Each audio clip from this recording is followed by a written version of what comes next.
Сәлем достар, сіздермен бірге мен Ермұханов Абдулазиз. Бүгін біз ыстық ауа мен салқын ауаның қайсысы жеңіл екенін анықтайтын боламыз.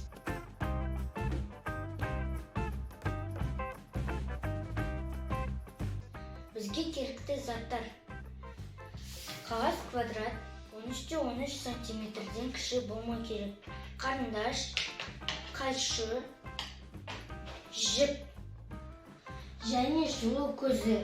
Ескерту: бұл экспериментті ата-аналарың рұқсат берген жағдайда ғана немесе ата-аналарымен бірге жаса.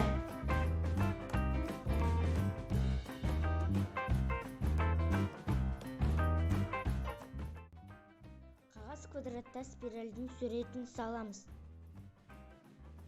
Сосын оны қиып аламыз.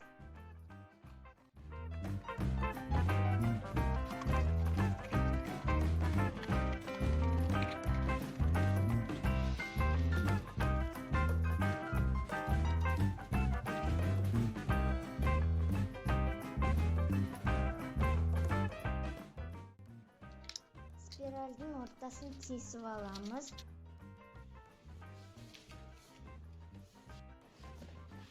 Жіптің бір шетін байлап, тесіктен өткіземіз.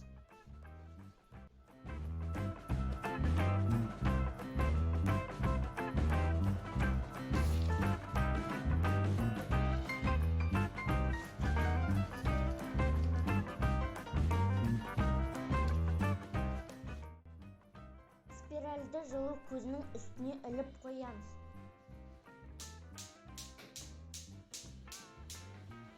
Нәтижесінде қағаз спираль өзінің осі бойынша айнала бастайды.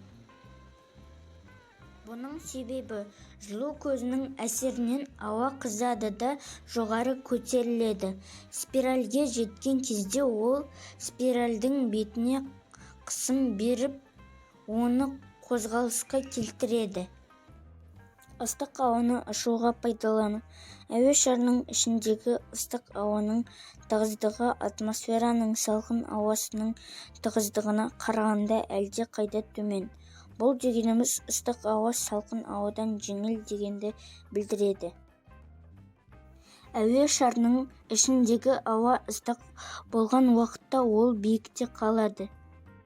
Ұшу аппаратына ыстық ауаны бірінші қолданған ағайыны Монгольфи болып табылады.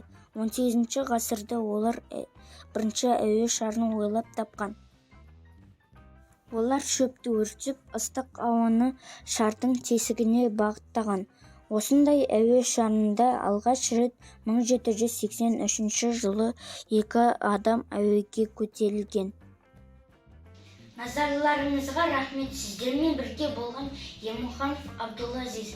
Лайк басып, комментарий жазып, каналға тіркеліңіздер.